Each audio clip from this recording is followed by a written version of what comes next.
Ngatho cia mwanya ni guthi na mbere guikara mitambo-ini riu tugithi na mbere na mohoro maitu ni matatu na nyitite miruhongi-ini rwa ukui wa muingi aria makoragwo na sacco ya 2NK ni magunikite na githomo kia moguni ma kweruhagia insurance ihinda-ini riria riagirire kuma kuri kambuni ya Directline Assurance. Githomo giki kihimbiirio na mitaratara ya ukinyaniria marihi thutha wa mũtino na njira itaroya ihinda iraya. Murugamiriri wa wendia kambuni-ini ya Directline Chris Katiwa akinyitira ati marihi ma mitino mingi maciarithagirio ni andu aingi kwaga gutaukwo ni njira ya kumakinyira.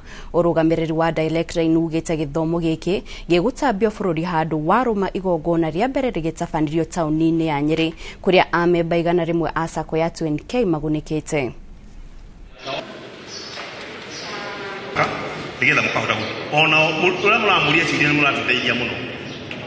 Na members magithomithagio ni undu wa insurance.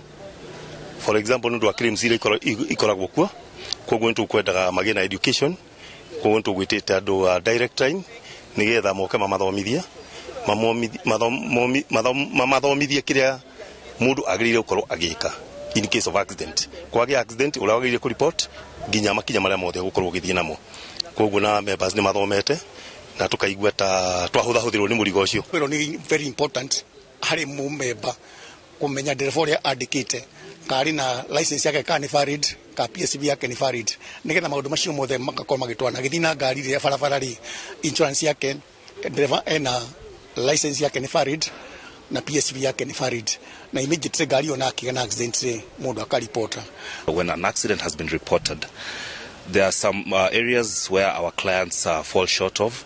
For example, in terms of reporting claims whenever they're served with court documents which have legal implications on their end. So we're bringing them up to speed on how to go about court processes, and whenever they're served with any of these documents regarding or pertaining to a claim where an accident has occurred. I'm glad they're up to speed. They appreciate the training and it has been very engaging.